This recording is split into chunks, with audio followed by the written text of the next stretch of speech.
வணக்கம். நம்மளுடைய திருமந்திரம் சேனலில் என்னை கவர்ந்த பாடல் என்ற பகுதி பேசப்பட்டு வருகிறது.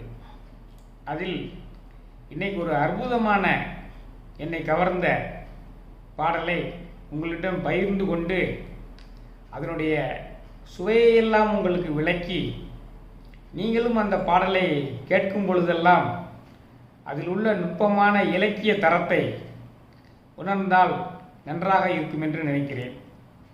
அந்த திரைப்பட பாடலுக்கு செல்வதற்கு முன்னால் கம்பராமாயணத்தில் உள்ள ஒரு காட்சியை உங்களுக்கு நினைவுபடுத்தி அதற்கு கம்பர் எழுதிய கம்பராமாயணம் பாடலையும் சொல்லிவிட்டு அந்த பாடலுக்குள் சென்றால் சுவையாக இருக்கும். கம்பராமாயணத்தில் ராமனை காட்டுக்கு போகச் சொல்லி பரதனை நாடாள வேண்டும் என்று சொல்லி கைகேயி வந்து ராமனிடம் கூறவும் ராமன் கானகம் புறப்பட தயாராகும் வேளையில் லட்சுமணன் அங்கு வந்து இந்த கொடிய செயலுக்கு காரணமான ஒரு உத்தரவை பிறப்பித்த தசரத சக்கரவர்த்தியையும் அதற்கு காரணமாக இருந்த கைகேயியையும் ஒருவேளை பரதன்தான் பதவிக்கு ஆசைப்பட்டு இப்படி செய்து விட்டானோ என்று பரதனையும் கடுமையாக கோபித்து கொண்டு அவர்களை மேல் ஆத்திரம் கொண்டு அவர்களை கொல்லக்கூட துணிந்தவனாக புறப்படுகிறான். அந்த வேளையில் ராமச்சந்திர மூர்த்தி அந்த லட்சுமணனை தடுத்து ஆட்கொண்டு, எப்பா லட்சுமணா, நான் சொல்லுவதை ஒரு நிமிடம் கேட்டுவிட்டு போ என்று சொல்லி இந்த உபதேசத்தை அவனுக்கு வழங்குகிறார். ராமன் கோபம் கொண்ட லட்சுமணனை சாந்தப்படுத்த சொல்லக்கூடியதாக அமைந்த இந்த பாடல் கம்பரால் இயற்றப்பட்டது. அருமையான பாடல்.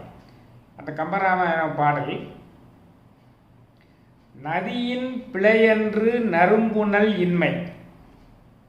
நதியின் பிழையன்று நறும்புணல் இன்மை அற்றே பதியின் பிழையன்று பயந்து நம்மை புறந்தால் மதியின் பிழையன்று மகன் பிழையன்று மைந்த விதியின் பிழை நீ இதற்கு என்னை வெகுண்டது என்றான். பாட்ட பாருங்க. நதியின் பிழை என்று நறும்புணல் இன்மை. ஒரு நதியில் தண்ணி ஓடலை, வாசமான தண்ணி ஓடலை, அழகிய நீர் ஓடவில்லை என்றால் அது நதி செய்த குற்றமா? அது விதி செய்த குற்றம்தானே. அதை போலதான் இது தசரத சக்கரவர்த்தியின் குற்றம் அன்று, நம்மை பெற்றெடுத்து வளர்த்த கைகேயின் குற்றமும் அன்று, பரதனின் குற்றமும் அன்று. இது விதியின் குற்றம். இதற்கு ஏனப்பா நீ கோவப்பட்டு கொண்டு செல்கிறாய்? சாந்தமாக இரு என்று சொல்கிறான். கவியரசு கண்ணதாசன் இந்த பாடலை கற்று தேர்ந்து உணர்ந்திருக்கிறார். இதை அப்படியே பாமர மக்களுக்கு எல்லாம் கொண்டு சேர்க்க வேண்டும் என்ற எண்ணம் அவர் மனதில் வந்து விடுகிறது. அவருக்கு ஒரு பாடல் காட்சி சொல்லப்படுகிறது.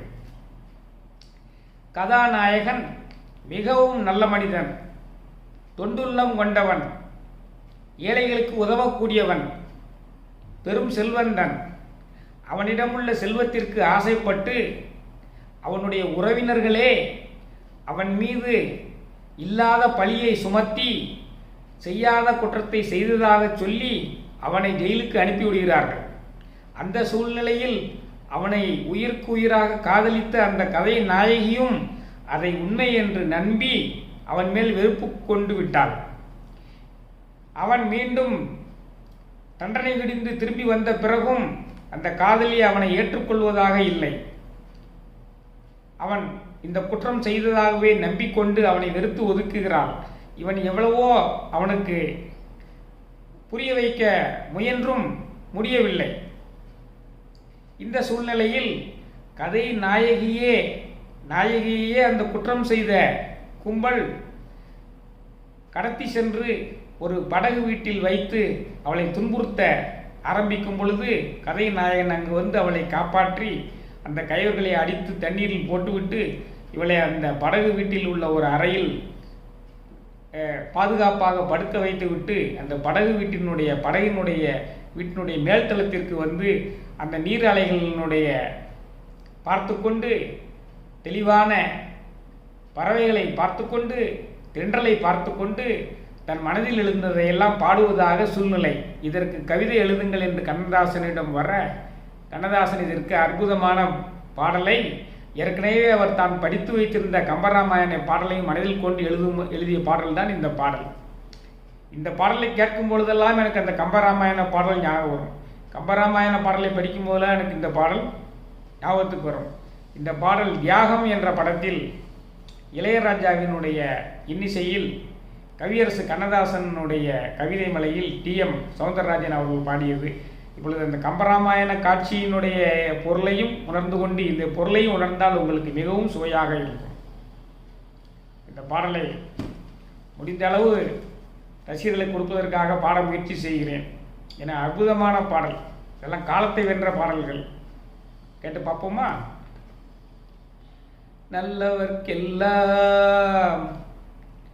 நல்லவர்க்கெல்லாம் சாட்சிகள் ரெண்டு, ஒன்று மனசாட்சி, ஒன்று தெய்வத்தின் சாட்சியம்மா, தெய்வத்தின் சாட்சியம்மா.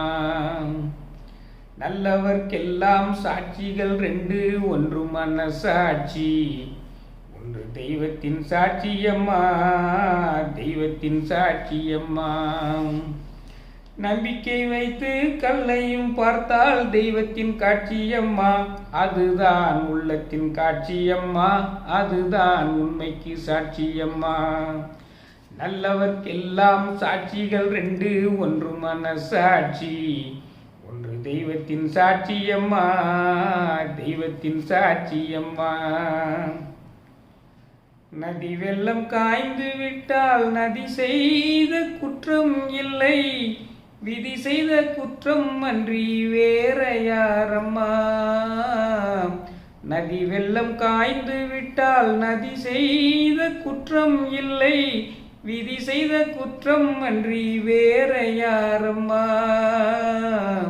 பறவைகளே பதில் சொல்லுங்கள், மனிதர்கள் மயங்கும் போது நீங்கள் பேசுங்கள், மனதுக்கு மனது கொஞ்சம் தூது செல்லுங்கள்.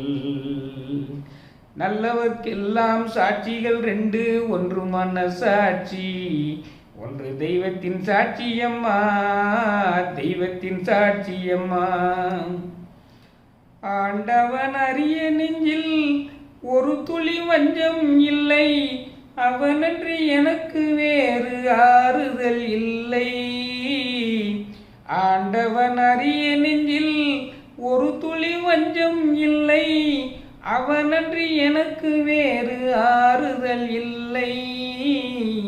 மனிதனம்மா மயங்குகிறேன், தவறுக்கு துணிந்த மனிதன் அழுவதில்லையே, தவறியும் வானம் மண்ணில் விழுவதில்லையே. நல்லவர்க்கெல்லாம் சாட்சிகள் ரெண்டு, ஒன்று மனசாட்சி, ஒன்று தெய்வத்தின் சாட்சியம்மா, தெய்வத்தின் சாட்சியம்மா. இந்த மாதிரி சொல்கிறது அந்த பாடல். அந்த கம்பராமாயணத்தில் வந்த அந்த நதியில் தண்ணி ஓடவில்லை என்றால் அது நதியின் குற்றம் இல்லை அப்பா, விதியின் குற்றம் என்பதை அந்த கம்பராமாயண பாடலை எடுத்துக்கொண்டு அதை அப்படியே இந்த சூழ்நிலைக்கு பயன்படுத்திய பாங்கு மிகவும் பாராட்டத்தக்கது. அனைவரும் கேட்டு மகிழுங்கள். மற்றும் ஒரு என்னை கவர்ந்த பாடல் நிகழ்ச்சியில் உங்களை சந்திக்கும் வரை உங்களிடம் விடைபெறுகிறேன். அன்புடன் வணக்கம்.